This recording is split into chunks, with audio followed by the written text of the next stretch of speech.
Muy buenos días, Héctor. ¿Nos escuchas?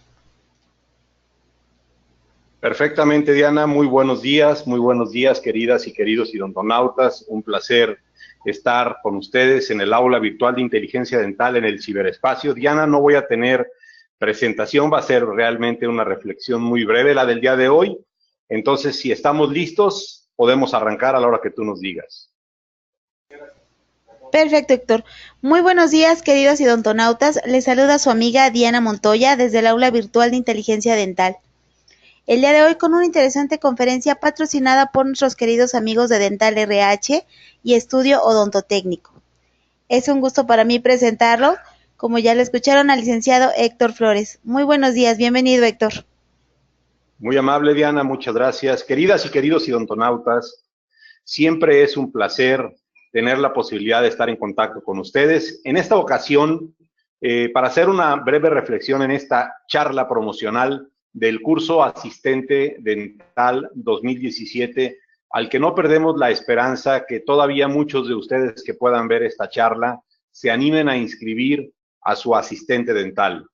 Quiero reiterar que el costo total de las 9 charlas, el pago único y pago total de las 9 charlas es de $20 para las personas que se encuentran fuera de nuestro país a través de PayPal y de 360 pesos con IVA incluido, con su factura deducible para las personas que están en el territorio de la República Mexicana.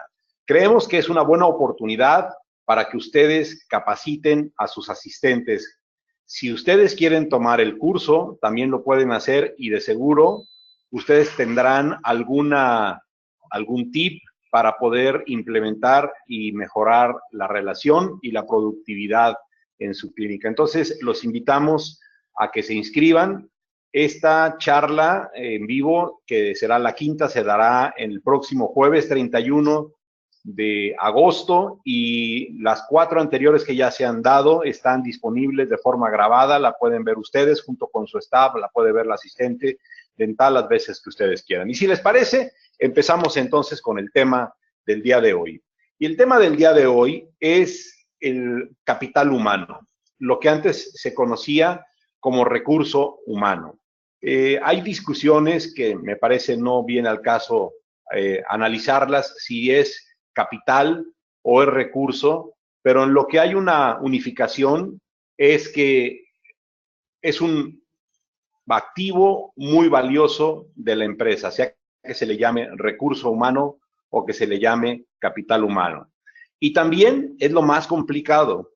Cuando estaba preparando la reflexión del día de hoy, en los días pasados, me vino un flashazo en donde siempre me ha tocado ver las cosas desde el área del patrón, de quien contrata, y hoy quise hacer empatía y ponerme en los zapatos de las personas que son los colaboradores del equipo, y la verdad de las cosas es que tanto a nosotros nos toca siempre mucha complicación en elegir a un buen personal, un buen equipo de trabajo que esté alineado con nosotros en nuestra filosofía, en nuestros objetivos, pero también para ustedes, hablo a las asistentes dentales que están con, a las y los asistentes dentales que están conectados, también es difícil encontrar un buen patrón. Entonces estamos en igualdad de circunstancias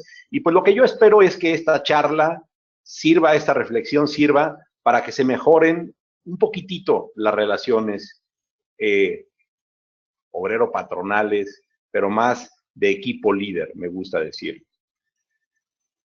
Cuando se platica, siempre se habla que una de las cosas más complicadas en una empresa es el personal, que es dificilísimo encontrar personas que estén capacitadas, que es difícil encontrar personas que estén comprometidas, que es difícil encontrar personas que tengan una buena actitud y que realmente vengan a trabajar con gusto. Lo que de alguna manera, de forma coloquial, se le llama encontrar colaboradores que sean profesionales.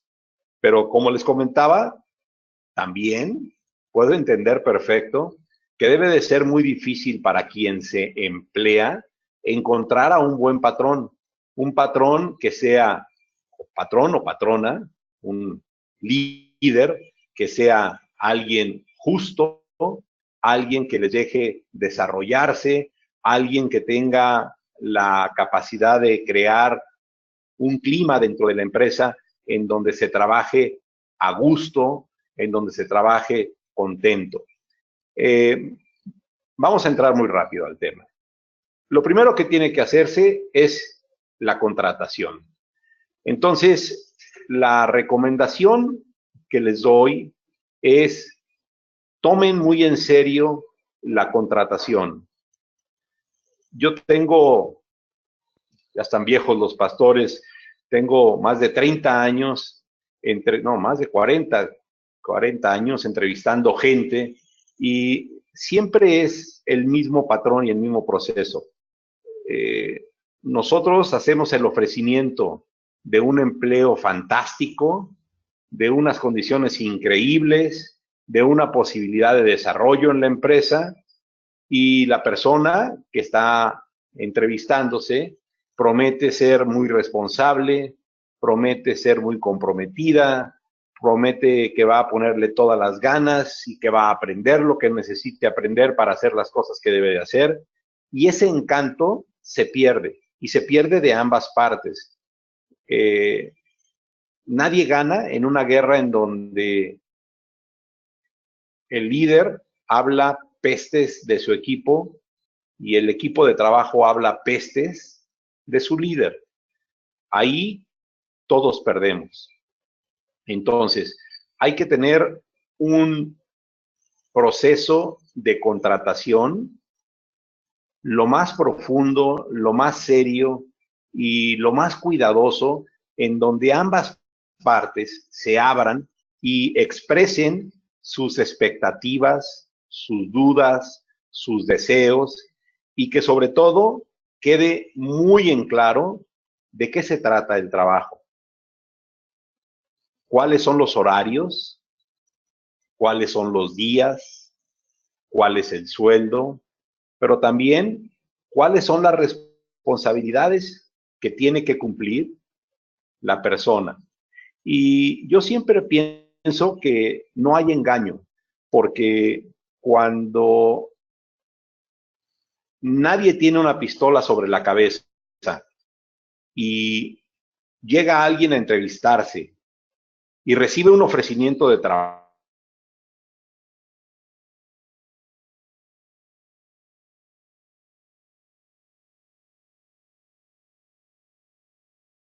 las gracias tiene que dar, dice, a quedarse a trabajar en ese empleo. Por otro lado, tampoco el líder, el que está entrevistando, tiene una pistola en la cabeza en donde le están obligando a contratar a esa persona que está entrevistando. Como es muy común con los artistas, cuando van a hacer su casting, la persona que hace el casting le dice, déjame tu teléfono y nosotros te hablamos. Y desde luego que nunca le van a hablar. Entonces, nadie está obligado a tomar una decisión. Tiene que ser un consenso y tiene que ser una situación de ganar. Pero una vez que están establecidas las condiciones de trabajo y la remuneración y las prestaciones, estas no se pueden violar. Porque yo les pongo el ejemplo a quienes contrato en mi equipo de trabajo y decirles, si yo te ofrezco un sueldo de 5,000 pesos a la quincena, al mes, ustedes, como ustedes quieran, y yo en mi cabeza pienso que me puedo salir con la mía pagándote 4,000, pues estoy mal, porque cuando llegue el día de pago, yo en lugar de pagarte 5,000, te pago 4,000, tú me vas a decir, ¿por qué me pagas 4,000? Si yo vine todos los días de trabajo que tú me dijiste e hice todas las cosas que tenía que hacer. Entonces, en mi cabeza no puede caber la posibilidad de que me voy a poder salir con la mía sin que haya consecuencias. Van a ir a la Junta de Conciliación y van a demandarme porque no estoy pagando el sueldo que ofrecí cuando contraté, o se van a ir de la empresa y van a ir a buscar otro trabajo. Pues exactamente lo mismo pasa, pero al revés. Si ustedes se comprometieron a un horario, ustedes se comprometieron a unos días, ustedes se comprometieron a unas responsabilidades y ustedes no las cumplen y su líder o su patrón sí les paga, pues estaría muy mal de su cabeza si pueden pensar que pueden salirse con la suya cuando hicieron un contrato, aunque sea verbal, un acuerdo, aunque sea verbal, en donde ustedes se comprometieron a unas cosas y la otra persona se comprometió a otras. Y si la otra persona cumple, no pueden ustedes pensar que no habrá consecuencias si ustedes no cumplen con eso. Entonces, por eso es muy, y dicen, más vale rojo que muchas veces, una vez rojo, una vez colorado, que muchas veces descolorido. Más vale en la entrevista de trabajo animarse a preguntar las cosas que ustedes tienen dudas y dejar muy en claro para que, la verdad, sea una relación de largo plazo. La siguiente parte es la retención del colaborador en la empresa. Cuando platico con amigos de Monterrey o del Distrito Federal o de Yucatán, siempre hablan de la difícil situación que tiene la empresa para encontrar gente, primero, que quiera trabajar y segundo, que se quede. Y cuando yo entrevisto gente que o no tiene trabajo y está buscando trabajo, o tiene trabajo pero quiere cambiar de trabajo, me hablan de la mala condición que está su trabajo o de cómo salieron porque no le cumplieron. Y entonces es como que el mundo al revés. ¿Cómo se encuentran gente que quiera tener un trabajo seguro, un trabajo estable y gente que quiera contratar colaboradores que tengan un largo periodo de tiempo de estancia en el trabajo? Pues la manera de retener a las personas es con dos cosas que son muy importantes. Una es con un clima organizacional agradable en donde la persona se sienta a gusto, y la otra dándole oportunidades de desarrollo. Está comprobado que la gente reaccionamos mucho mejor cuando nos dan responsabilidades por hacer, porque nos sentimos útiles. Cuando alguien está contratado para labores muy marginales, para labores que no son interesantes, que no ponen en reto a nada, la gente se aburre y cambia y sale a buscar nuevas posibilidades. Entonces, por eso es importante que nosotros entendamos que cuando contratamos a alguien, o por lo menos eso es lo que yo les recomiendo, lo primero es que le expliquemos claramente lo que tiene que hacer. Y que nosotros nos cercioremos que la persona nos entendió.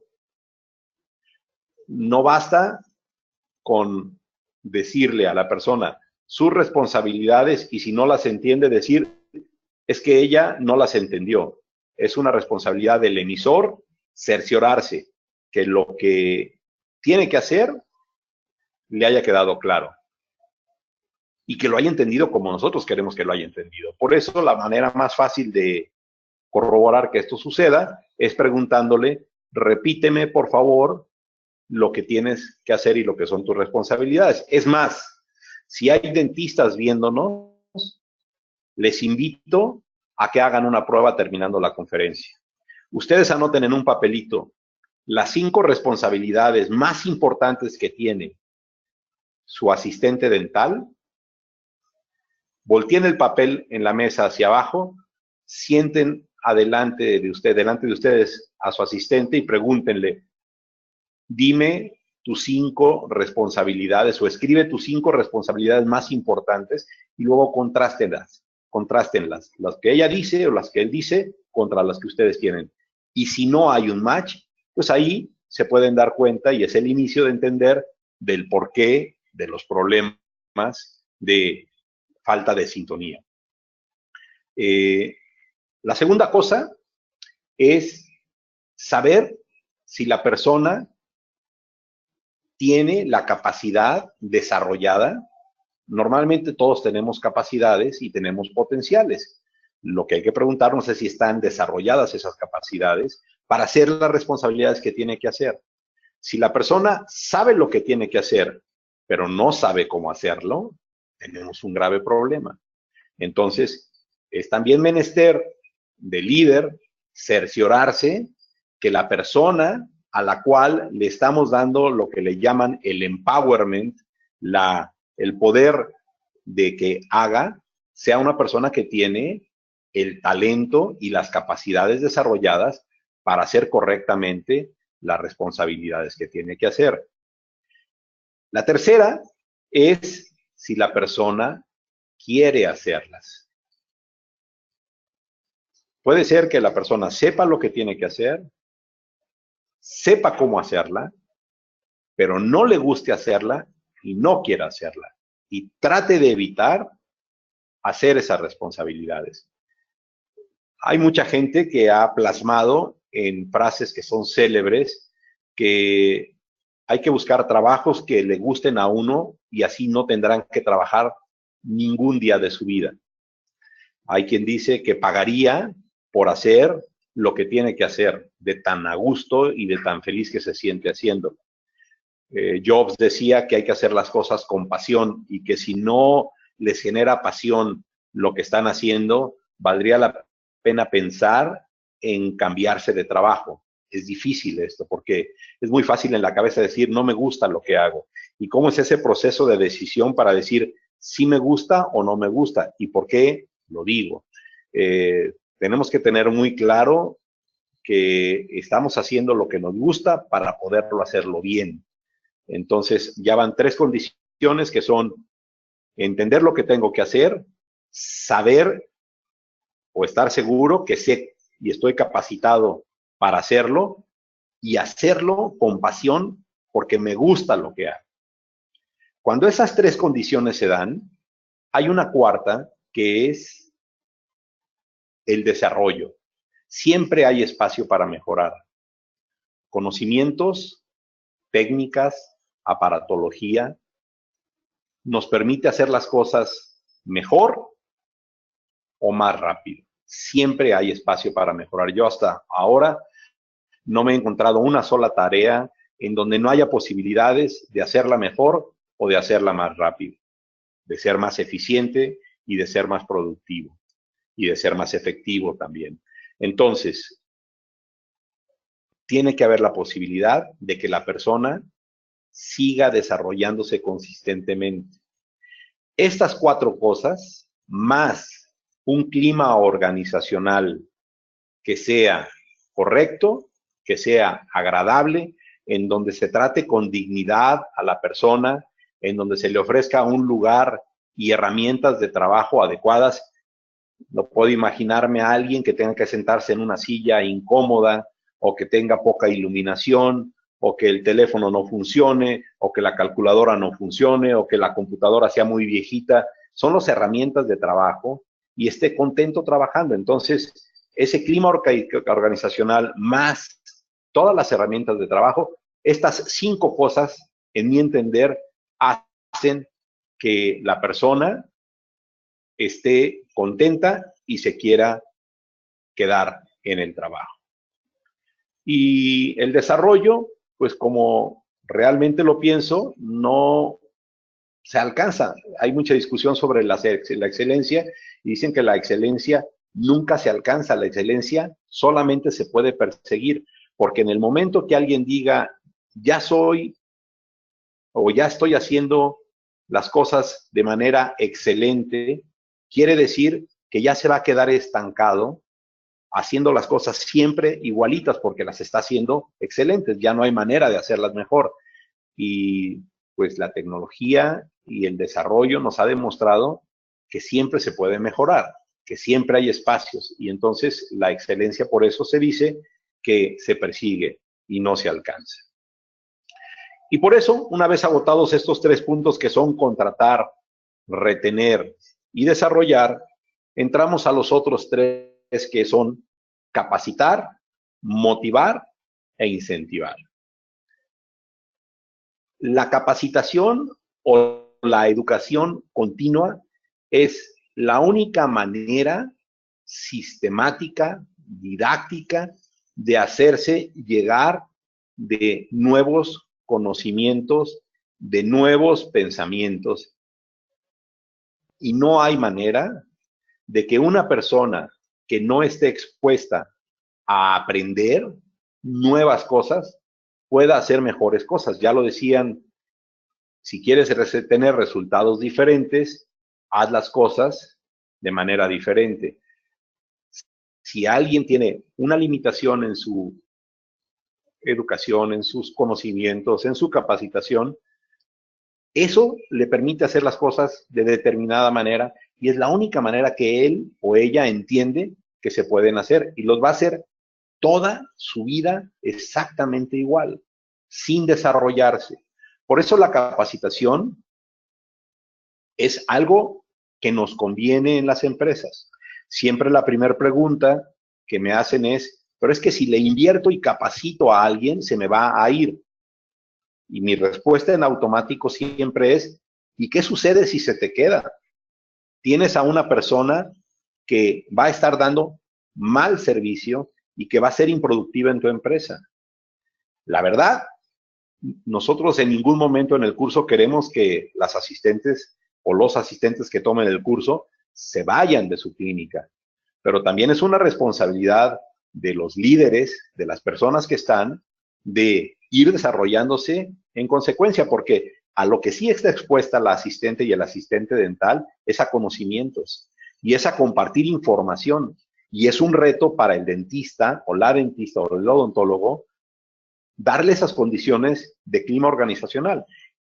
Y aunque es muy molesto tener que entrevistar gente y contratar gente y conocer gente, y muchas veces decimos más vale malo por conocido que bueno por conocer, yo soy de la idea de que no vale la pena tener gente que no le guste o no esté a gusto en la empresa, porque no va a tener una buena actitud y no va a hacer las cosas bien. Y es preferible que esa persona salga a buscar una empresa en donde se sienta cómoda y que le dé oportunidad a la empresa de contratar colaboradores que realmente sientan pasión, que respeten, que trabajen con una buena actitud y que hagan las cosas que tienen que hacer.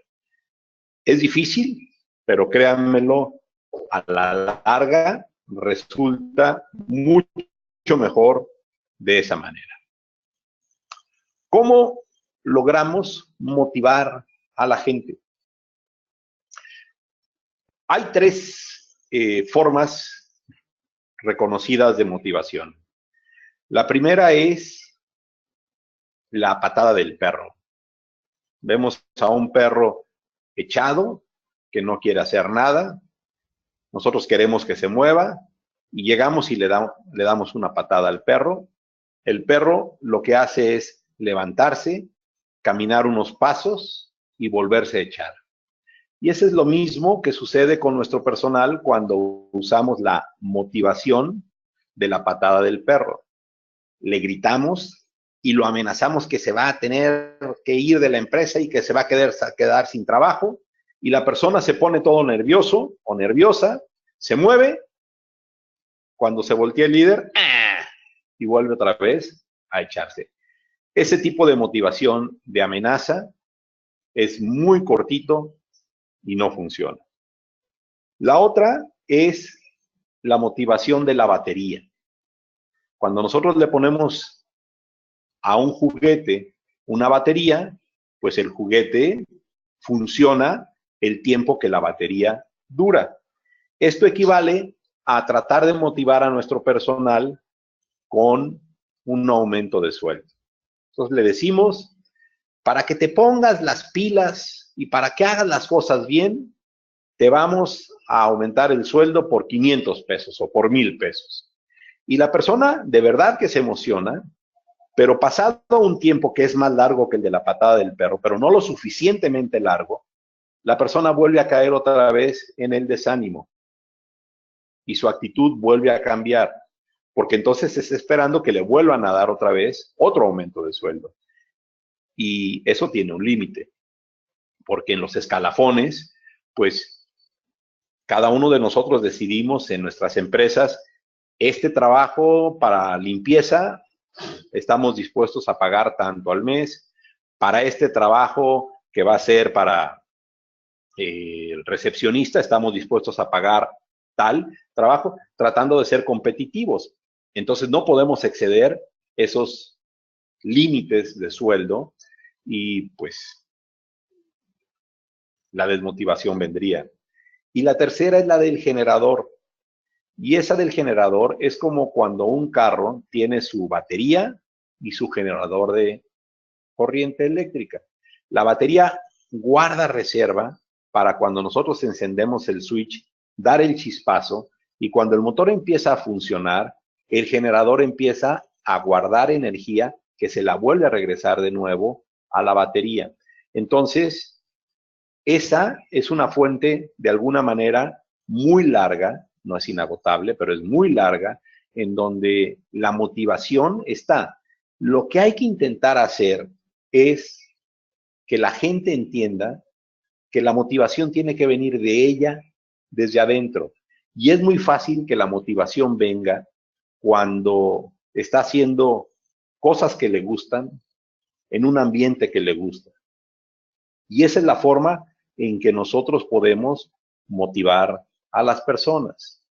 Por eso es importante que las personas que tengamos contratadas les guste hacer el trabajo que tienen que hacer. Y finalmente, cuando hablamos de retenerlas, además de darles responsabilidades, además de darles que hagan que sea un empleo interesante, además de darles un ambiente de trabajo en donde se sientan a gusto, que se sientan que son parte de una familia, tenemos que pagar buenos sueldos, sueldos que sean competitivos en el mercado, pero también tenemos que cuidar todos los detalles de sus herramientas que tengan de trabajo, una buena silla, una buena máquina, un buen uniforme, tener los baños limpios, etcétera, etcétera, etcétera. No es tan difícil, en la teoría no es tan difícil. Lo malo es cuando se mezclan todas las partes del intestino y hay un enojo por algún error humano que se comete de un lado o del otro, porque siempre se pueden cometer de los dos lados. El líder puede tener un mal día, puede tener problemas económicos, puede tener problemas familiares, puede tener problemas de salud, pero también los puede tener el colaborador, el integrante del equipo de trabajo. El tema es que traten de disasociar esas situaciones y llevar una línea que sea más o menos estandarizada en la forma de la relación, que no tenga altos y bajos, en donde un día mi hijita y otro día hija de tu tal por cual, o es un jefe así y el otro día jefe lo quiero mucho, sino que sea algo más o menos estable, porque al final de lo que estamos hablando es de brindar un servicio a los pacientes para que esos pacientes se queden con nosotros. Yo con esto termino y paso los micrófonos a la doctora Patricia Reynoso, no sin antes volverles a reiterar que se animen a inscribirse a este curso, que creo que por los 360 pesos o $20 es nada costoso, y el riesgo que tienen que se salga su asistente no es comparable con lo que pueden lograr si hacen las cosas de manera correcta. Como siempre, un placer estar con ustedes y hasta la próxima. Adelante.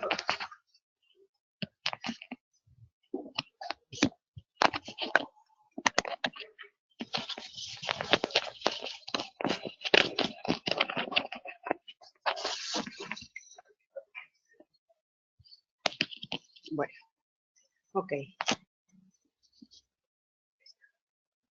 ¿Sí me escuchan? Sí, ¿verdad?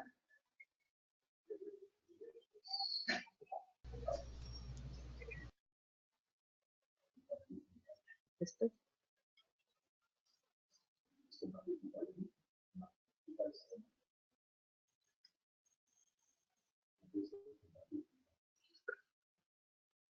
Mostrar.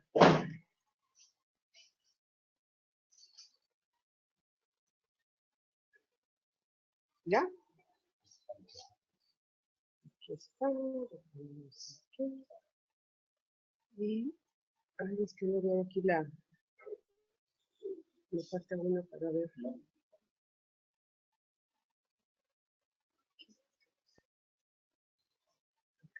Ahora sí. Bueno, perdón, aquí pequeños problemitas, pero bueno, ya quedó. Bueno, pues mucho gusto, es un placer estar nuevamente en contacto con ustedes. Gracias nuevamente, Héctor, por tus valiosos consejos a Inteligencia Dental, Depósito Dental RDH y Estudio Odontotécnico, por las facilidades prestadas para que se pueda realizar esta charla. Pues bueno, el tema de hoy es control de infecciones, bioseguridad, y estaré hablando un poco de lo que veremos la semana que entra, veremos los puntos, aspectos más importantes, y pues yo les invito a que si tienen dudas, o que si tienen dudas de inscribirse o no, pues con esto, pues decidan si hacerlo. Ok, el porqué de este tema. Definitivamente porque el odontólogo y ustedes como asistentes dentales nunca deben de menospreciar la importancia que tiene llevar al extremo todo lo que implica seguridad y control de infecciones. ¿Por qué? Porque en el ámbito odontológico es muy contaminado. De alguna forma, ustedes ya están inmunes, entre comillas, a estos aspectos de estar en contacto con ciertos virus, ciertas bacterias, pero los pacientes pues obviamente son ocasionales y muchas veces sus barreras de defensa no se han creado específicas para este medio. Entonces tenemos que extremarlos, no solamente por protección para ustedes como staff, que muchas veces traemos el sistema inmunológico un poco abajo y cualquier tipo de germen que se encuentre dentro, pues nos puede potencializar algún tipo de enfermedad. Y pues no se diga por los pacientes. Hablar de esto es hablar un poquitito de dónde viene todo este concepto de bioseguridad, de control de infecciones, y tenemos a Leeuwenhoek. En 1683, él descubre el microscopio electrónico. Él lo que hace es, en una forma muy burda, hace esta paleta de madera, pone aquí una pequeña lentecilla y pone una gotita de agua de un estanquillo. Él la ve al microscopio o hace este tipo de magnificación de lupa, que realmente no es un microscopio, y él ve ciertas cositas moviéndose, y él le llama animalitos que se están moviendo dentro del agua. Esto viene a dar el principio de lo que sería que obviamente todo este mundo de microorganismos es un mundo microscópico, es un mundo que no vemos, que sabemos que está, que aunque a simple vista no se ve, pues muchas veces por eso es que se menosprecia estos conceptos de bioseguridad. Él entonces después, ya con adelante, se pone a ver muchas cosas, incluso se pone a ver lo que es la placa dentobacteriana. Y él vuelve lo mismo, son bichitos, son animalitos, pero al final pues sabemos que vienen siendo microorganismos. Pasa el tiempo y ya tenemos a Joseph Lister en el año de 1867. Él era un médico y él se da cuenta, como muchos otros médicos, que existía una gran incidencia de muertes por la putrefacción de heridas. Decían, bueno, ¿por qué las heridas se contaminan? ¿Por qué esos tejidos se echan a perder? ¿Por qué huelen mal? Y entonces él, estudiando esto, se pone y introduce el concepto de asepsia y antisepsia. Él empieza a limpiar las heridas con sustancias a base de fenoles y él se da cuenta que entonces todo ese riesgo de infecciones empieza a bajar. Este concepto de asepsia y antisepsia es esto. Asepsia es la ausencia de microorganismos patógenos. Patógenos sabemos que es todo, no que tengan patas, sino son todos los microorganismos que de alguna forma nos pueden dañar. Es decir, es un lugar libre de gérmenes. Si yo me pongo unos guantes, estoy librándome de gérmenes. Si me pongo un cubrebocas, estoy librándome de gérmenes. Entonces, gérmenes, a un paciente el ponerle un babero nos va a estar lo estamos liberando de gérmenes. Por tanto, son barreras de protección y son técnicas de aislamiento. Hablar de antisepsia ya son los procedimientos que voy a hacer para poderlos destruir. Entonces, con asepsia estoy evitando el contacto con ellos. En antisepsia ya estoy usando procedimientos. Y aquí tenemos los desinfectantes, los más comunes que conocemos todo el mundo, es el agua y el jabón, podría ser hasta el cloro, podría ser el pinol, el pino. Entonces son sustancias desinfectantes. De ahí tenemos diferentes grados, que ahorita lo vamos a ver un poquitito más adelante. Entonces, son todos estos procedimientos. Y con todo esto nos lleva al concepto de bioseguridad. ¿Qué es bioseguridad? La Asociación Dental Americana en los años 70 promueve y dice, bioseguridad, bueno, viene del latín bio, vida, seguridad, libre o exento de riesgo. De eso se trata, que ustedes, su lugar de trabajo se encuentre libre o exento o disminuido de ese riesgo. Por lo tanto, son conjunto de medidas que van a tratar de proteger la salud no solo de ustedes como colaboradores y de sus doctores, sino también de esos pacientes. Cuando hablamos de una bioseguridad comprometida, la bioseguridad comprometida es cuando existen tres, es una triada, es decir, existen tres factores. Uno es el agente, quiere decir son los bichos, son todos los microorganismos que sabemos que van a estar presentes, desde el que causa la caries, que ahí tenemos un momento dado, si yo uso fresas contaminadas que no se les da el procedimiento adecuado, pues ¿qué pasa? Simplemente van a poder, ya sea que se tiren o en un momento dado, dependiendo de la fresa, se pueden esterilizar, pues obviamente esos agentes van a pasar de un paciente. No pasa nada, no simplemente con lavar y agua y jabón se hay, simplemente siguen presentes. Sí las disminuimos, pero no se van a eliminar. Tenemos todo ese spray que es de la pieza de mano, pues alcanza hasta 3 metros. Entonces imagínense si el doctor está dándole al diente o una limpieza, todo lo que no quiere en ese medio ambiente. Entonces tenemos, el agente es el primer punto. El segundo, necesitamos un huésped. Huésped hablamos, necesitamos a una persona. En este caso, pues serían los pacientes o ustedes mismos. Y el TEREA, necesitamos un contacto. Aunque esté el agente y esté el huésped, si no existe el contacto con él, pues simplemente es más difícil que se dé. Si yo me estoy poniendo unos guantes, estoy evitando que ese agente entre en directo contacto con mis manos, con mi cuerpo, y estoy evitando el contacto. De ahí que, por ejemplo, el contacto más común sería una pieza de mano, la lámpara que tendemos a agarrar, y de ahí que entonces tenemos que poner esas barreras de protección para que entre un paciente y otro no exista esta triada. ¿Qué barreras de protección tenemos en nuestro cuerpo? Pues básicamente son estas. La piel, toda nuestra piel es una barrera de protección. Cuando nos cortamos, cuando nos lastimamos, ¿qué pasa? Esa piel queda abierta y es cuando en un momento dado pues se puede dar un riesgo a infección. Todas nuestras membranas es todo lo que se encuentra por debajo de esa piel. Podríamos hablar, por ejemplo, membranas, se encuentran por debajo de esa piel, para no meternos en más terminología. Tenemos el sistema inmunológico, es decir, mis barreras de defensa que tengo del organismo. El organismo de por sí, si yo me alimento bien, tengo una vida saludable, cuido los excesos como sería el desvelarme, el alcohol, medicamentos incluso, entonces, ¿qué hago? Estoy promoviendo un sistema inmunológico.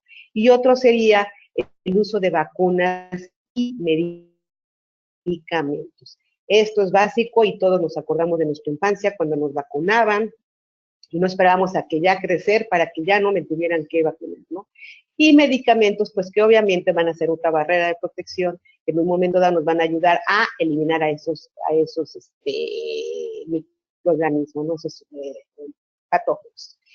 La bioseguridad va muy relacionada dentro del consultorio con ciertas afecciones, que sería el virus de la hepatitis B, el virus de la hepatitis C, el SIDA, que es el VIH, y el de la tuberculosis.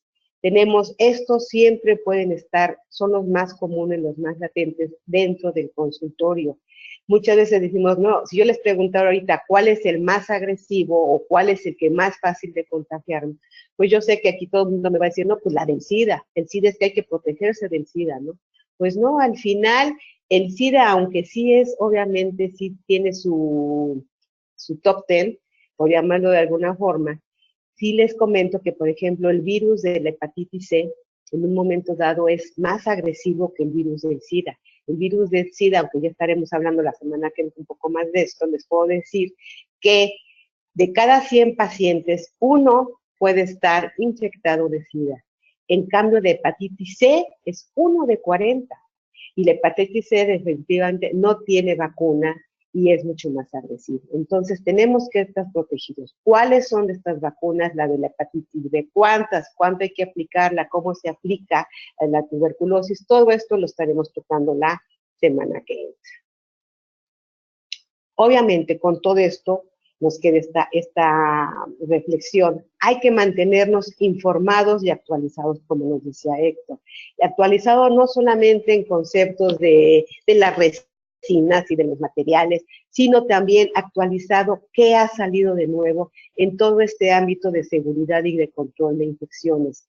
Muchos a veces se quedan, o sea, por estar tan metidos en cuestiones tecnológicas de dientes y materiales, nos olvidamos de esa parte que también es importante.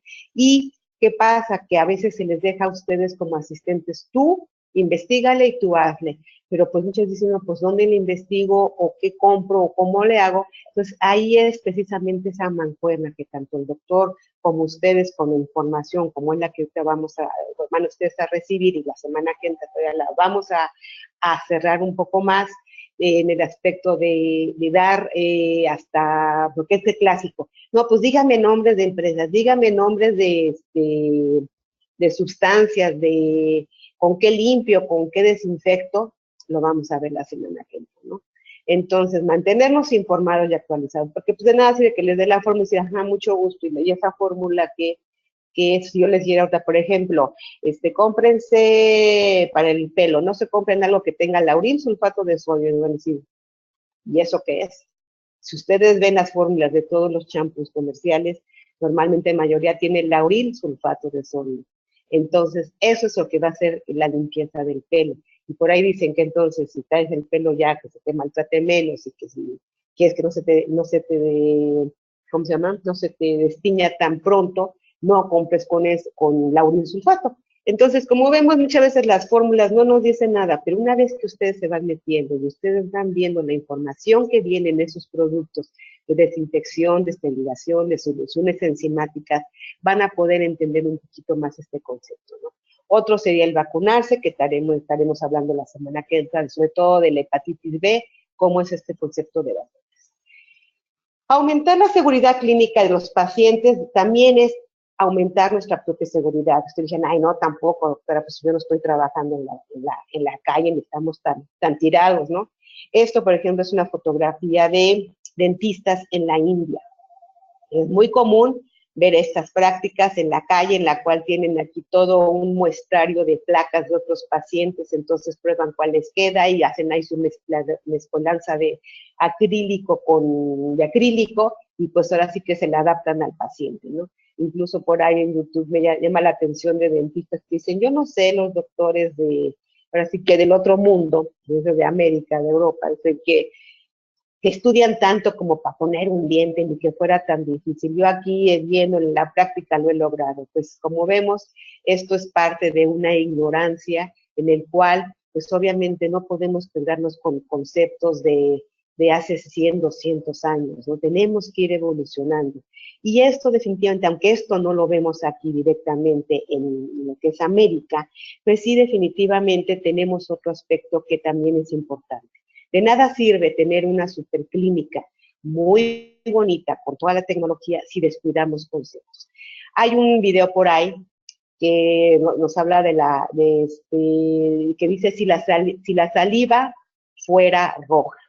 Y aquí nos habla entonces que como la saliva no tiene color, ¿qué pasa? Que entonces damos por hecho que no estamos contaminando. Solamente cuando el doctor trabaja con sangre me puedo dar cuenta dónde manché, dónde dejé la huella.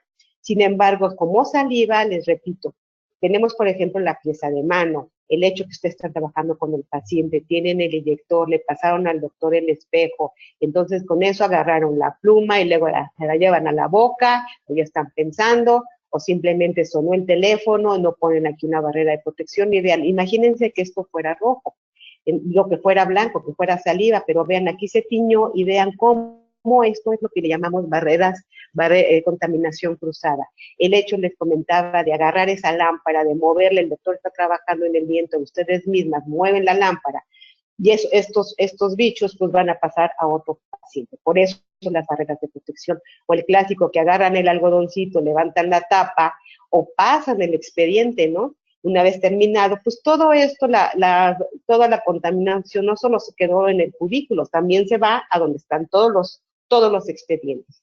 Pues con esto vemos que la contaminación siempre está latente, debemos de protegernos. Esas barreras tocaremos la semana que entra y simplemente aquí les pongo un aspecto. Tenemos instrumentos punzocortantes y no punzocortantes. Punzocortantes es decir, que me van a picar, me van a atravesar esa piel, y la más clásica es las hojas de bisturí, las agujas, las suturas. ¿Qué pasa? Es bien común que muchas veces ya con las prisas quitamos, ya acabamos el paciente, empezamos a limpiar ya lo que fue la charola, y a veces tendemos a poner en una mano la jeringa y en el otro la tapita, las juntamos, ahora sí que hacemos clic, y ¿qué pasa? Que muchas veces nos latinamos y puedo yo quitarme. Entonces aquí lo que se recomienda, por ejemplo, es, se debe de dejar la tapa encima de la mesa, y ustedes con otra mano, como que ahora sí que la engarzan, la enganchan, y una vez que ya entró la puntita, pues ahora sí ya podemos dar ese clic. Entonces son pequeñas medidas de prevención, pero que les van a evitar dolores de cabeza. ¿Y qué tal si ese paciente está infectado de un SIDA, de una hepatitis B, y ustedes ya se contaminan? Pero es que usé guantes, pues sí, pero con todo y guantes, pues también se perforó el guante y ahí estás, ya contaminado. Tenemos también el hecho de estos tipos de recipientes, en el cual tenemos que meter todos estos instrumentos, y esto se le debe dar un trato especial. No pueden ir todo directamente a la basura, tenemos que tener un lugar específico para todos estos instrumentos punzocortantes. De los no punzocortantes, pues tenemos todas las barreras de protección que también tenemos que darle ese trato especial. El riesgo ocupacional. Esto es muy grande. Siempre tenemos que comprobar los protocolos. Héctor nos comentaba que cada quien tiene que tener siempre sus responsabilidades. Y dentro de esto, las tareas de cada quien que tenga, independientemente de las que sean, siempre debe de estar latente la de seguridad. La seguridad de ustedes antes que otra cosa. Si ustedes se protegen, en automático están protegiendo también a sus pacientes, están protegiendo a todos sus miembros de ese staff, de compañeros de trabajo. Entonces, una vez asignadas las tareas de cada quien, también es el expediente clínico. Es aquí bien importante, porque muchas veces a través de sus expedientes podemos saber si el paciente trae enfermedades, trae problemas, y siempre es anotarlos en un lugar hasta con marcador de cosas que nos estén dando focos rojos. Es muy común, yo sé que van a decir, ay, sí, doctora, pero no, un paciente que va a llegar con SIDA, no me va a decir, sí, yo tengo SIDA. Son pocos los pacientes que realmente, como dicen por ahí, nos dicen la neta, de que traen esa infección. Entonces, obviamente, si a usted el paciente les dice, te va a decir, no, pues sorry, pero aquí no atendemos pacientes de este tipo, ¿no? ¿Qué va a hacer el paciente? Pues ya mejor no dice nada, y entonces, pues simplemente, él se va, así que a ver qué es lo que hagamos. Por eso tenemos que siempre tratar a todos los pacientes como posibles pacientes portadores de alguna enfermedad. Si no trae nada, qué bueno, y si trae, siempre es protección. Por eso es, y no es, pues yo no sabía, y entonces, pues por eso, entonces dice, no, yo no quiero saber para que no me pase nada, ¿no? Entonces, el no saber no los exime de que tienen esa responsabilidad. Y si no lo sabían, pues ya ahora ya lo saben, y no hay excusa de decir, pues es que yo no sabía. Cuando ahora en Google, pues todo encontramos. Cualquier pregunta, lo que ustedes hagan, pueden encontrar información de cualquier tema. Y mucho más esta, que es, recuerden ustedes, si ustedes no se protegen y si ustedes llegan a su casa, ¿qué va a pasar? Van a contaminar simplemente. Y si hay bebés, si hay niños, pues son los primeros que la van a sufrir. Todos los pacientes, dijimos, hay que tratarlos como potencialmente que pueden transmitir una enfermedad. Si les llega esta paciente y dicen, ay, pues esta boca no, pues por lo que vemos en esta boca, pues la vemos podría pensar una persona agradable, bonita tal vez, pero ¿qué pasa? Una vez que abre, y ustedes no tomaron ninguna barrera de protección, no se pusieron guantes, no le pusieron esas barreras, ¿qué va a pasar? Abre la boca y ups, se encuentran con esto. ¿Qué les brinca primeramente? Que a lo mejor este paciente que trae este piercing, pues a lo mejor ya no es tan agradable, ya a lo mejor ahí trae cosas escondidas, como dicen, si trae esto en sus, trae aquí a la vista, pues qué traerá en sus rinconcitos, ¿no? Entonces, no debemos dejar esto al margen. Obviamente el piercing, pues sí nos va a involucrar que ese paciente es más fácil de contraer algún tipo de infección. ¿Por qué? Pues porque obviamente es algo ajeno al organismo, algo que me puede crear una infección, algo que me va a crear una contaminación. Entonces, en todos los pacientes hay que protegerlos. Y estos protocolos de limpieza, empieza por, bueno, son varios pasos, que sería la limpieza del instrumental, la desinfección del material, la esterilización del material y equipo, estamos hablando de material y equipo, y el manejo de residuos. ¿Cuáles son los residuos? Pues simplemente hablamos de agujas, el limpiar esa charola, qué hago con los algodones, qué hago con las gasas, qué hago con ese material que ya usé.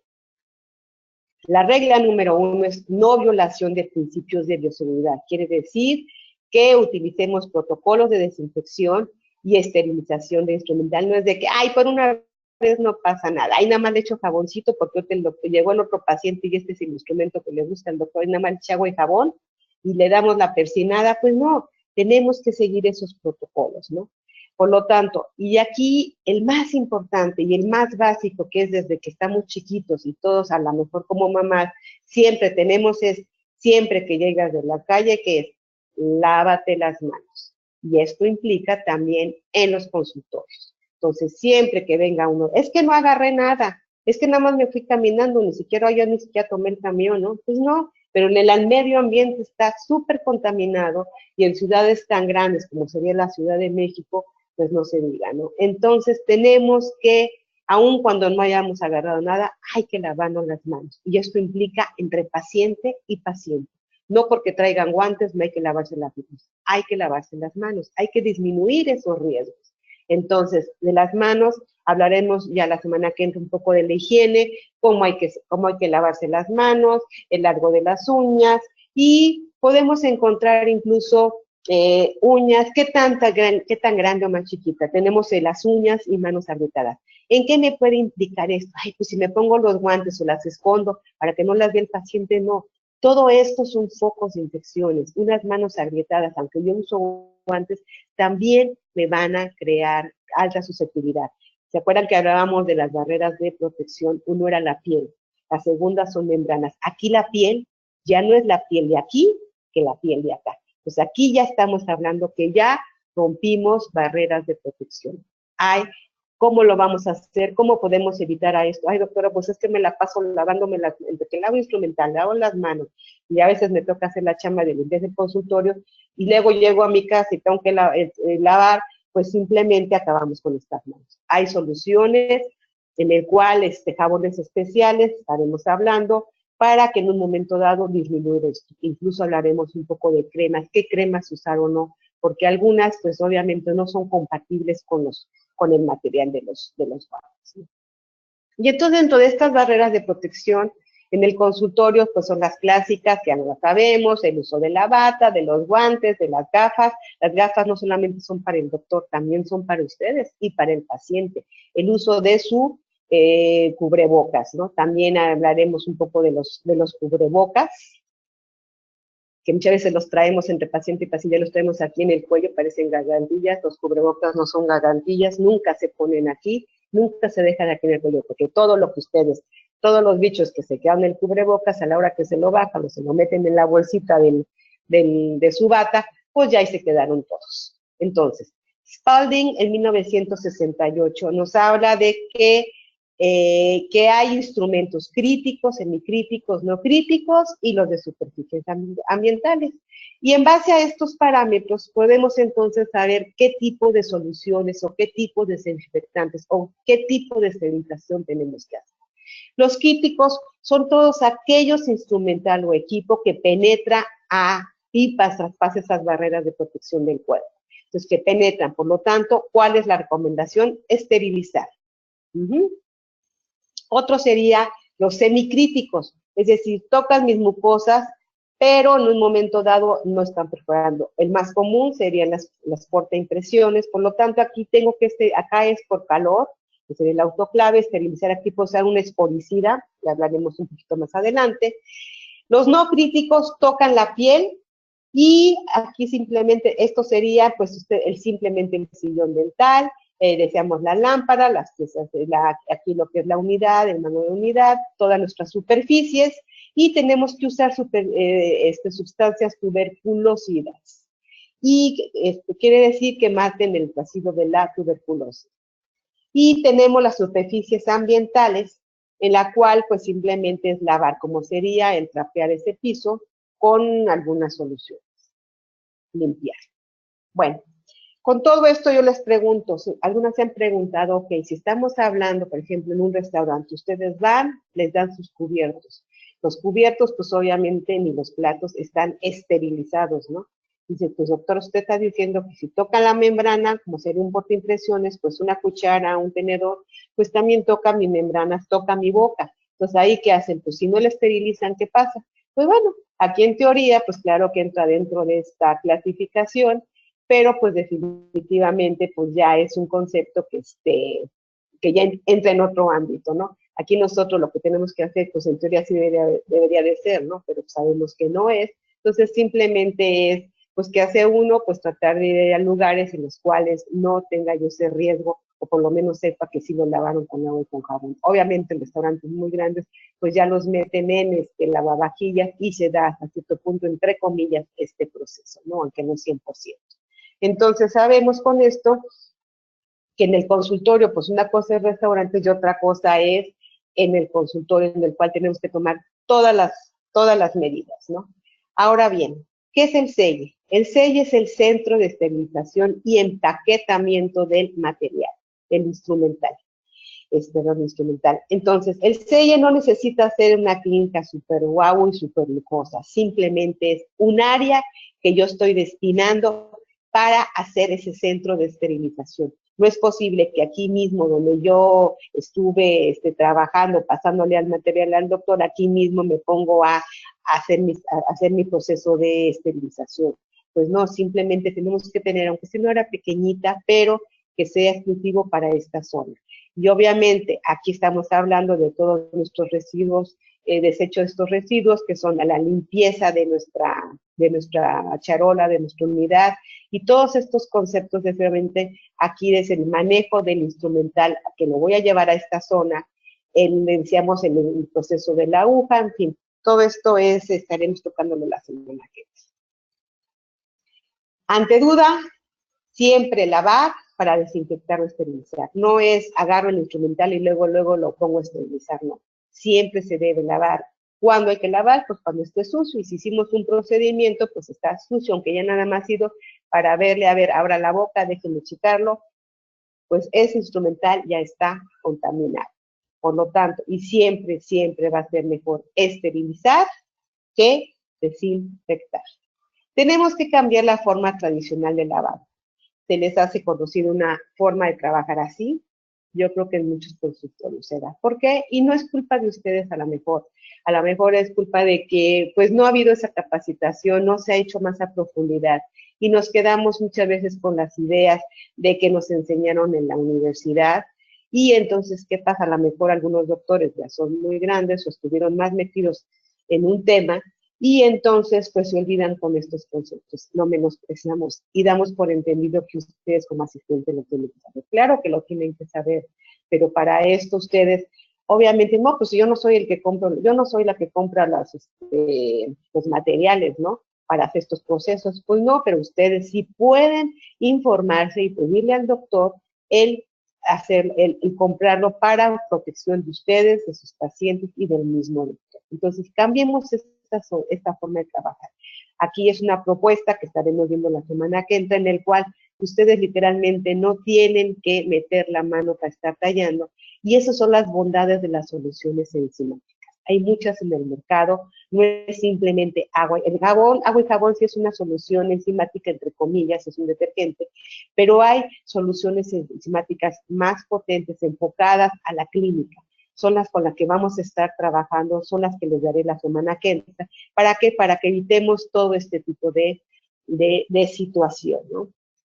Ahora bien, ¿qué es la desinfección? La desinfección en la clínica habla de destrucción de gérmenes sin incluir las esporas. Debe incluirles el bacilo de la tuberculosis. ¿Y cómo voy a saber si no? Si ustedes ven, por ejemplo, vean cualquiera que ven el mercado, Sporox, el Lysol. Ustedes ven el Lysol, les va a marcar, les mata el virus de la influenza y les mata el del SIDA, y dicen, ay, ya la libré con la del SIDA, ¿no? Pero pues el SIDA al final, el SIDA es muy lábil, quiere decir, es muy fácil, en 24, 48 horas, si en un momento dado tiende a morir. Pero, por ejemplo, la tuberculosis, ¿no? La tuberculosis permanece más tiempo, uno de hepatitis también permanece más. Entonces, debe en un consultorio, todas cuando compren una solución, un desinfectante, les debe de incluir que diga, debe destruir el bacilo de la tuberculosis. Con eso ustedes saben que están desinfectando.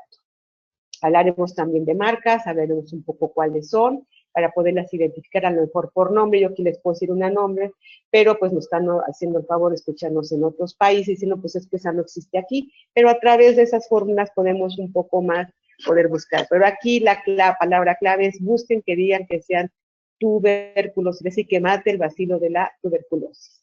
Dentro de desinfectantes tenemos desinfectantes de bajo nivel, de nivel intermedio, y tenemos lo que son las desinfectantes de alto nivel y las soluciones enzimáticas, ya que es el jabón, pero no es el común y corriente de la casa para lavar los trastes, que luego es el que ocupamos para lavar el instrumental. No, es otro tipo de jabones. Y también pues hablaremos un poco del famoso glutaraldehído, del ácido paracético, peróxido de hidrógeno, que son las propuestas que yo les traigo, ¿no? Es lo más actual.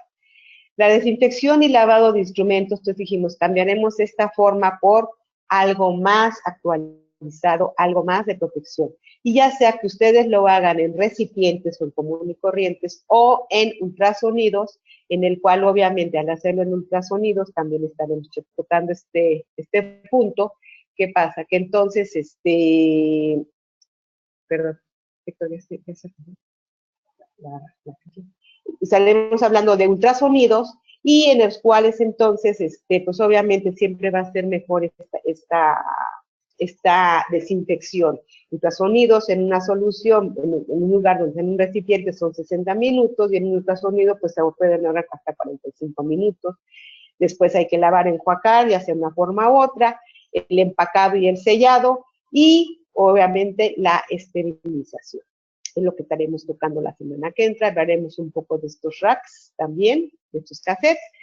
Y una vez les digo, las portaimpresiones también se tienen, una vez con todo el material, se tienen que desinfectar.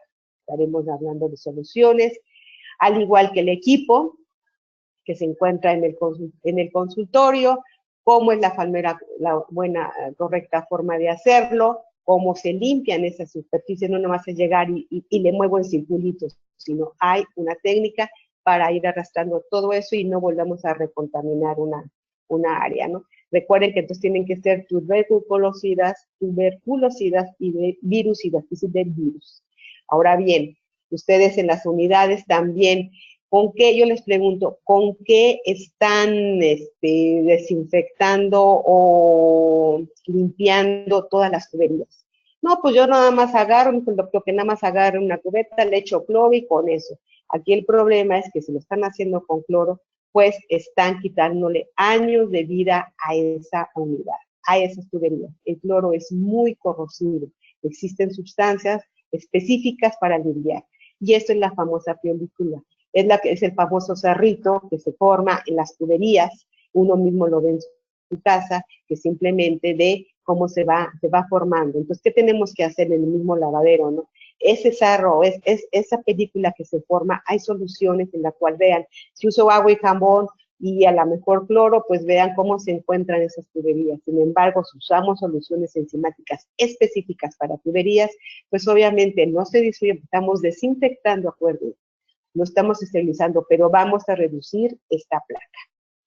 Por último, una vez hablado de desinfección, hablaremos de esterilización.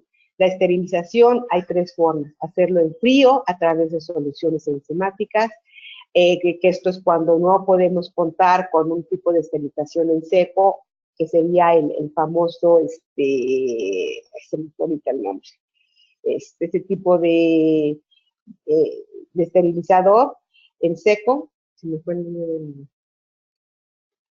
bueno, ese tipo, yo también me acuerdo, esterilización en seco, y tenemos ya lo que viene siendo nuestro autoclave. Muchas veces de bromea que este tipo, pues sí, ese es muy efectivo, pero es para calentar el bolillo y el pan, ¿no? Por ahí comentaban una historia de que eso hacían, que muchas veces en la universidad pues agarraban esto para calentar el pan, ¿no? Pues no, definitivamente no es para esto, y entonces esto sí se puede usar, pero obviamente el proceso de esterilización tiene más alto riesgo de fallar. Hablaremos del instrumental, cuánto hay que poner, qué no se puede poner, las ventajas, desventajas. Los tiempos obviamente se van hasta 2 horas para que sea una esterilización efectiva. En cambio, con la húmeda podemos estar manejando podemos manejar esos tiempos dependiendo si es un instrumental que se nos cayó al piso y el doctor lo está ocupando, podemos hacerlo de una forma rápida, manejando los tiempos del autoclave. Si es un proceso que va a ser ya definitivamente pues controlado, en el cual tengo métodos instrumental, pero tengo otros pacientes, también se puede. Entonces hablaremos un poco de esto, ¿no?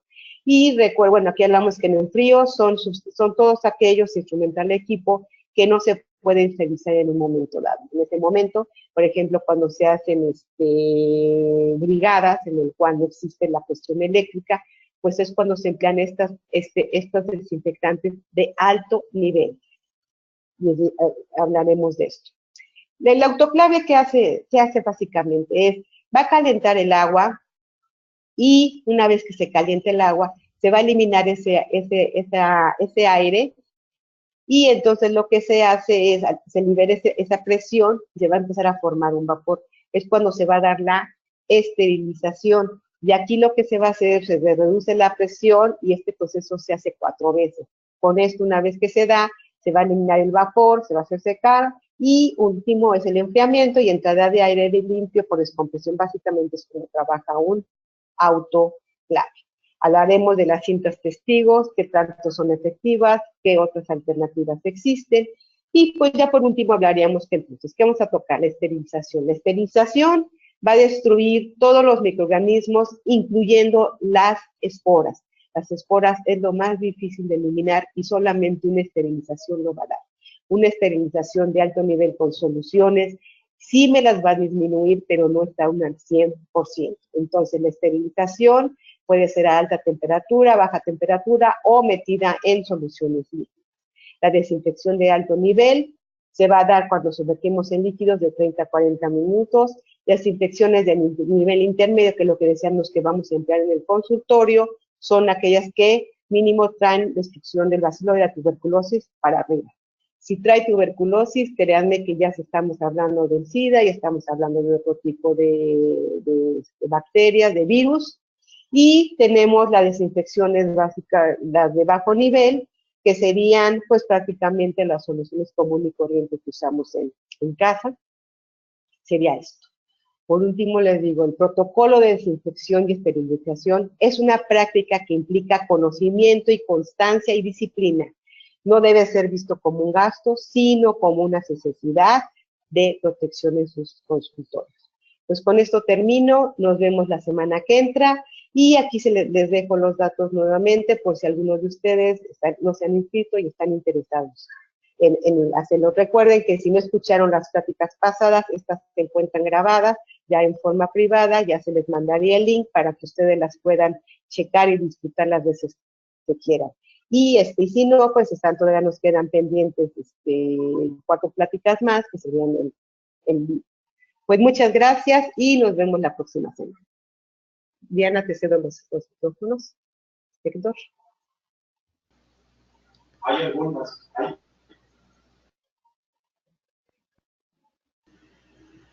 hay algunas preguntas, Patricia, en donde te dicen que si no tienen autoclave, ¿cómo sugieres que se esterilicen las fresas?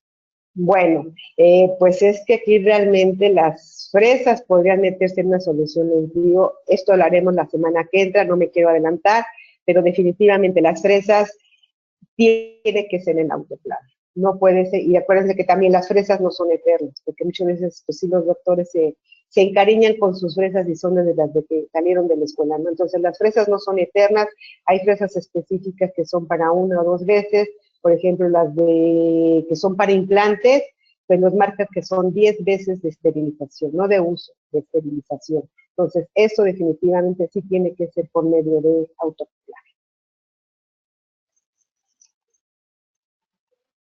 Hay una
el doctor Luis Alberto dice que excelente charla. Gracias, doctor.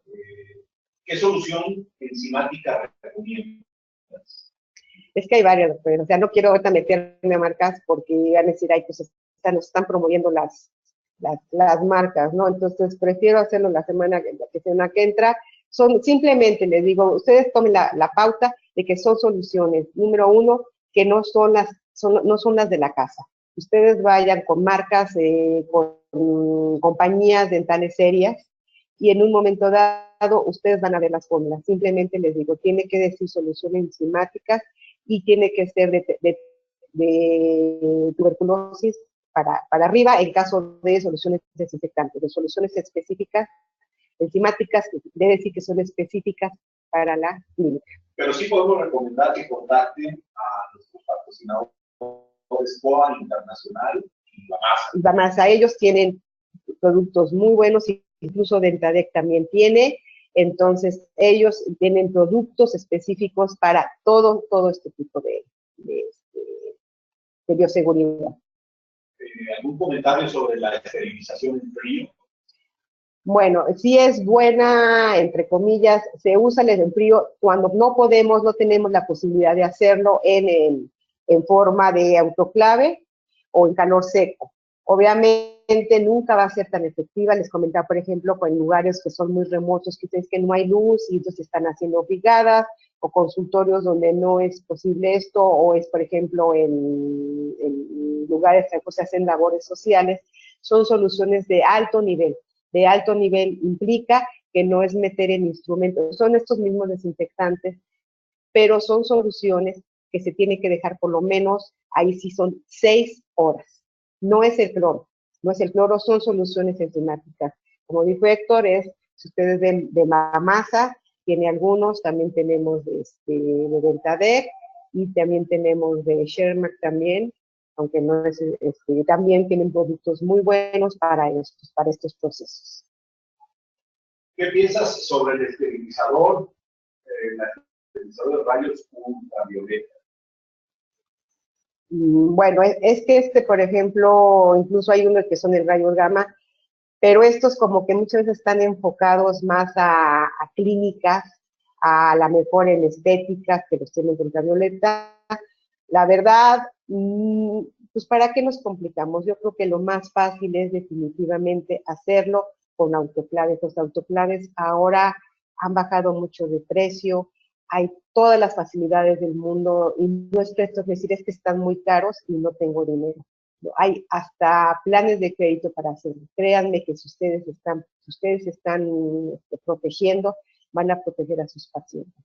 Yo tenía una de las asistentes alumnas que su doctor trabajaba en SECO.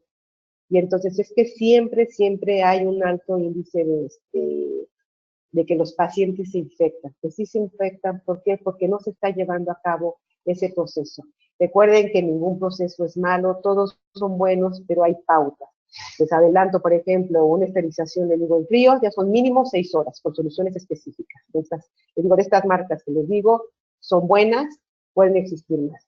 Hablaremos, por ejemplo, del Tyson, que no es tan bueno, en fin, marcas. Que yo sé que luego eso es lo que quieren, ¿no? Saber marcas.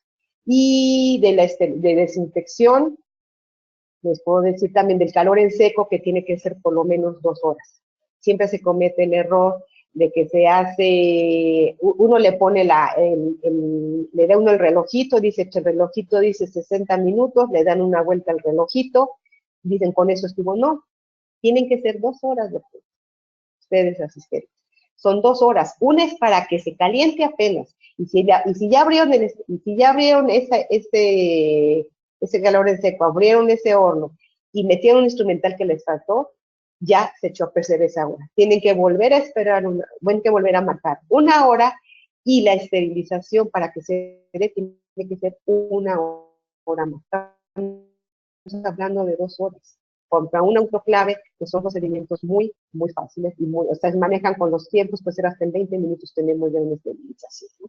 Pero hablaremos la semana que entra más a fondo de esto. Te mando saludos de Elizabeth Rodríguez. Gracias, Elizabeth. Gracias, doctora. Gracias, doctora. Te pregunta, hoy dice que un abrazo y que es muy interesante la plática, y te pregunta cuál es la temperatura, la doctora Cruz, para esterilizar. Es que les digo, volvemos a lo mismo, son dependiendo de ustedes cuál es normalmente cada fabricante les está marcando, por ejemplo en seco lo marca 170, aquí nos podemos bajar en un momento dado, chequen, es mejor con su autoclave que ustedes compran, vienen ahí las especificaciones, no quiero hablar de tiempos, pero cada autoclave en un momento dado les marca un parámetro, ¿no? Y si no, con el mismo fabricante les va a decir, es mejor, es más exacto que darle ahorita grados, ¿no? Me preguntan si las soluciones, doctor Ignacio, no tiende a quitar el filo de algunos instrumentos. Bueno, de hecho, les soy honesta, las soluciones específicas para la clínica, que son enzimáticas y de casa seria, todos en general sí quitan el filo. Pero obviamente, si ustedes ocupan soluciones enzimáticas como tal, no.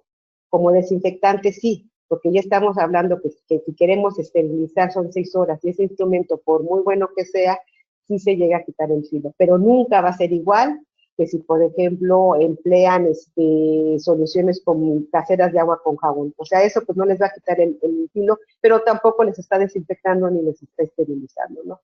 Las desinfecciones por el proceso de 6 horas, sí.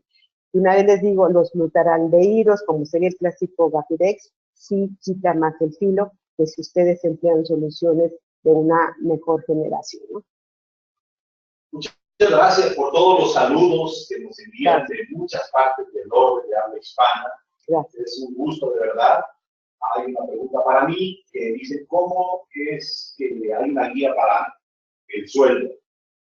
Y para mí lo más fácil es estar competitivos en el mercado. Si cuando ustedes ponen un anuncio contratando personal y ofrecen un sueldo y nadie se aparece, es que están por debajo del nivel comercial de sueldos. Y mi recomendación es que no escatimen en aumentar un poquitito arriba el nivel del precio del mercado. Acuérdense que la competencia se gana siempre o ofreciendo algo mejor o algo más barato. acá es al revés. O se consigue una persona ofreciendo un trabajo maravilloso o con un sueldo un poquitito más alto. Si las personas no les duran, si las personas se cambian mucho de trabajo, no duran en su puesto, quiere decir que el nivel de sueldo está un poquitín abajo de lo que es lo que se está pagando. Y pues creo que con esto terminamos. Un paciente con tuberculosis, hay la pregunta, debe de apartarse plato, vaso, cuchara, etcétera. Pues es que por protección sí debería aislarse, pero por ejemplo aquí, eso ya sería en su casa, pero lo que compete en la clínica un paciente con tuberculosis, no podemos negarle el servicio, pero sí tenemos que tratar a ese paciente, prácticamente ya no lo está diciendo el paciente, pues sería en teoría, debería ser con todos los pacientes, pero específicamente en este caso, pues hagan cuenta que casi van a hacer una cirugía mayor, es aislamiento completo, desde la unidad, las superficies, todo. Ojo, repetimos, esto debe ser en teoría con todos los pacientes. Sabemos que en la práctica esto muchas veces minimizamos, pero es tratar el paciente con alto riesgo y como si fueran casi a trabajar en como una cirugía, ¿no? Total aislamiento en todo aspecto, incluyendo ustedes, mangas largas, caretas, no es es cubrebocas y una careta precisamente para evitar hasta incluso un gorro, ¿no? Nos comparto de saber que cuando iban a brigadas usaban la olla express. Es otro proceso de esterilización, ¿sí? Pues les agradecemos muchísimo, muchos saludos a todas nuestras queridas y queridos odontonautas de México y de nuestros países hermanos de Latinoamérica.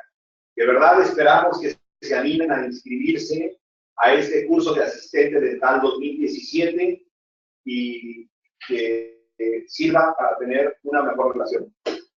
Un abrazo para todos. Patricia, si quieres despedirte, y pasamos los micrófonos a Diana para que cierre esta sesión. Pues un placer estar estado con ustedes. Yo sé que generaron muchas inquietudes, muchas dudas, pero pues ya la semana que estaremos haciendo. Y cualquier cosa, pues estamos a sus órdenes para que se inscriban. Gracias, buena tarde, y Diana, te cedo los micrófonos. Muchísimas gracias, doctora Patti Reynoso, licenciado Héctor Flores, por esta interesante información. Les agradecemos a nuestros queridos amigos de Dental RH y Estudio Odontotécnico, quienes patrocinaron esta interesante conferencia. Les recordamos, queridos odontonautas, que con su conexión en la plataforma se acredita directamente su CADI. Y a quienes nos acompañan vía Facebook, les pedimos por favor ingresar a www.inteligenciadental.com/CADI. A través de este generador van a poder acreditar los CADIs que tengan pendientes, van a poder modificar sus datos de registro e igual van a poder imprimir sus CADIs acreditados. Fue un verdadero placer recibirles el día de hoy en esta su aula virtual I+D en el ciberespacio. Les agradecemos mucho su tiempo, confianza y preferencia. Nos encantará encontrarles próximamente en esta su aula virtual para que disfruten de las interesantes conferencias que tendremos en vivo. Se despide su amiga Diana Montoya. Un fuerte abrazo hasta Guadalajara, a Patti y a Héctor. Muchísimas gracias. Hasta la próxima.